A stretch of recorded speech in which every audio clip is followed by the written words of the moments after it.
So this week I've got a really interesting glass effect that I had picked up on a movie poster. It's actually a movie that's been out for some time now.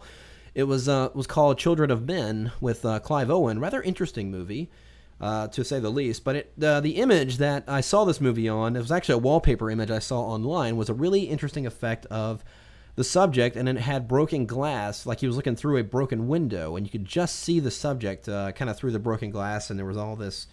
the cracks in the glass on the window and everything like that. Looked really interesting.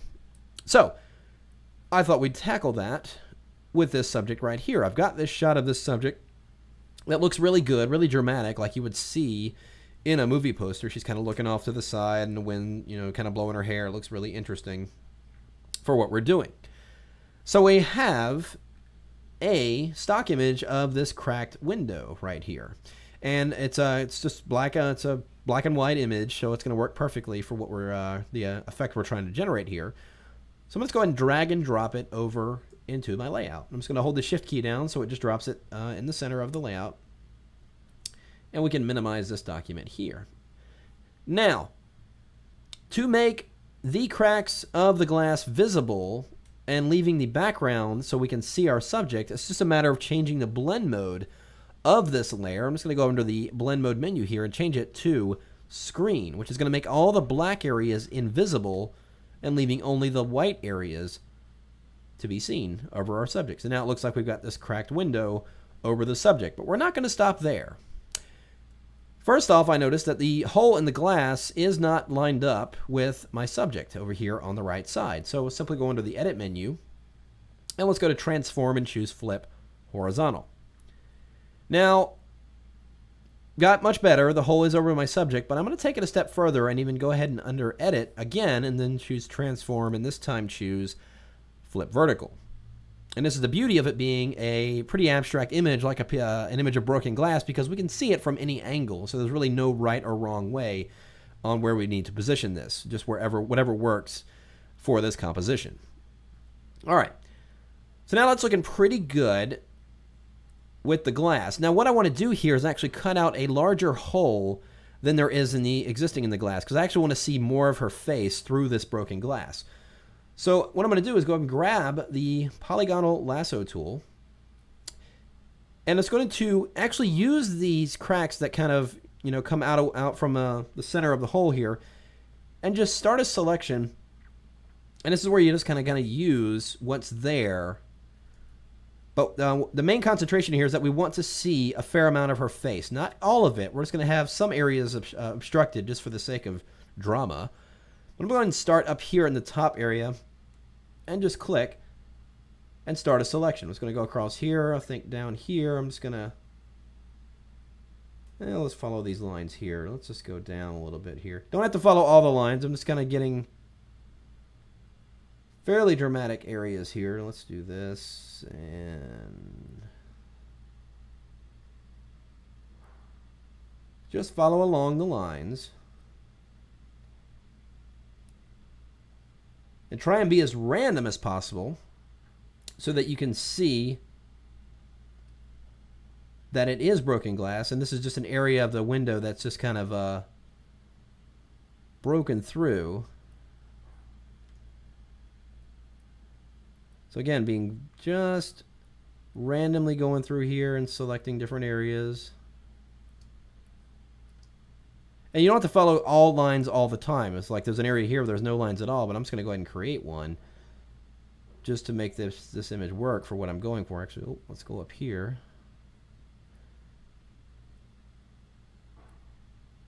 Something like that. So I got a fairly good...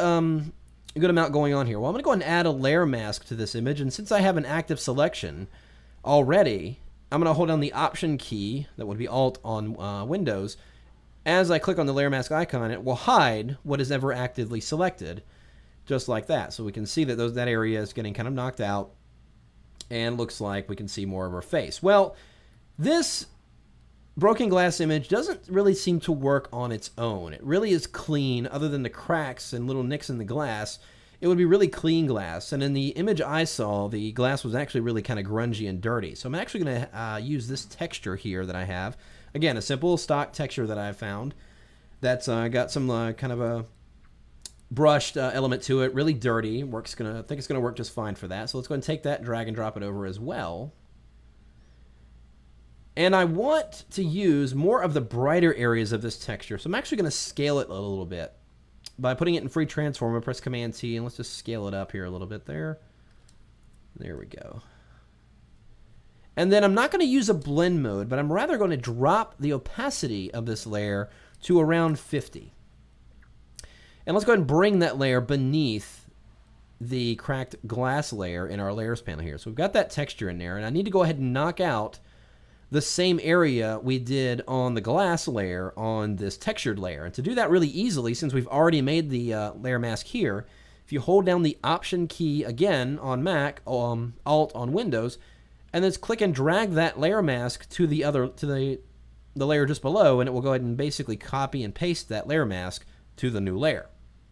Now we can see that the glass looks kind of pretty good. It's got kind of a dirty grunge to it, which is really the effect we're going for. It's looking pretty good. Well, let's go and take this a little bit further. I'm going to go ahead and reselect the glass layer, and I'm going to go ahead and put a layer style on this. Actually, no, let's go ahead and put it on the textured layer. That'll work. So with the textured layer itself selected, we're going to go into the layer style menu and choose Bevel and Emboss. And we'll just move it so we can see what's going on here.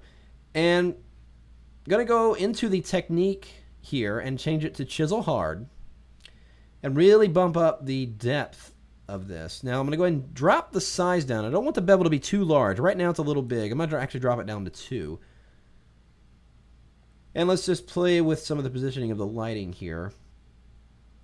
So we get a nice bright edge on there. So that's looking okay. But I want to enhance those edges a little bit more by adding a contour to this. Notice we've got the Bevel and Emboss selected. I'm going to add the contour on here and then go inside the contour menu and choose the third one in the second row here, which is Ring Double.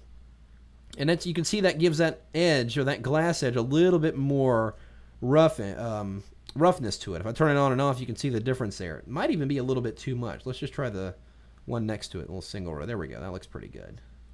And this is, of course, all handled by the lighting in here. So if I adjust the lighting angle in here a little bit, you can see it gives me that much more of an interesting result there.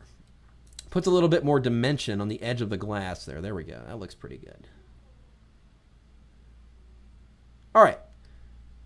Now what I want to do is, before I click out of here, I don't want to do any more to the Bevel and Emboss, but I do want to add a drop shadow so we can see. In fact, I'm going to go ahead and move it manually. If I just move my layer style menu panel over, just drag that shadow down a little bit, and this really gives the sense that she's really close to the glass, and it's got the drama of the light being cast on her and everything like that.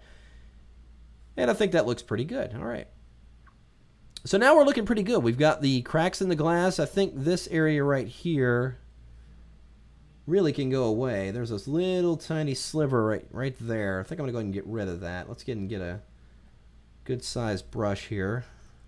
Painting with black on that layer mask. I'm just going to brush those areas away so they're not entirely obstructing my subject there. There we go. That looks pretty good. All right. Now, one more thing I want to do. It looks pretty good, but the overall atmosphere and colors really don't kind of mesh together. It looks like just this color, this really bright color photo in front of this really kind of grungy, dramatic glass. So here's an interesting effect to do. I'm going to do a couple of things to enhance the lighting and overall atmosphere of this. First thing is, I'm going to put a new layer above the original layer itself, below these two other layers we've got. I'm just going to grab the gradient tool, and using the foreground to transparent gradient, I'm going to set the foreground color to white. You simply press D on the keyboard to get the default colors, and then X to flip those colors around. So now we're going from white to black. So I'm going to start in the very middle of my subject. Notice I'm on the empty blank layer here. Drag that gradient out all the way. So we get a nice light area in the middle, and it gets darker as it goes out. And I'm going to simply change the blend mode of that layer from normal to multiply. So you can see if I turn it on and off, it gets just made a little bit more of a light effect on the subject here. Now, reselect that very top layer of the image. I'm going to hold down the Option key on Mac, Alt on Windows, and then go into the Layer Flyout menu here and choose Merge Visible. This will create a merged copy of all the visible layers in the image, bringing it to the very top here. What I'm going to do now is go ahead and apply a hue, saturation, and color effect to this. Go under Image Adjustments and then choose Hue, Saturation. And inside here, we're going to check on Colorize and set the hue to 200 and the saturation to 40. And leave the lightness at 0 and click OK. And then merely change the blend mode of this layer once again, from this time from normal to soft light. And notice the change there. It's really kind of just going from, yeah, it looks kind of composited well there, to making it look that much more dramatic, giving it kind of this blue cast on it, almost like a photo filter, which you could even try the photo filter feature in Photoshop, probably give you a similar effect. But I like the way I like the result I get by colorizing the layer and then blending it using this soft light blend mode. But that is pretty much how you can achieve a very similar effect as to what I saw in the movie poster, where you can get really a sense of drama and depth by adding a few simple stock images to create this broken window effect.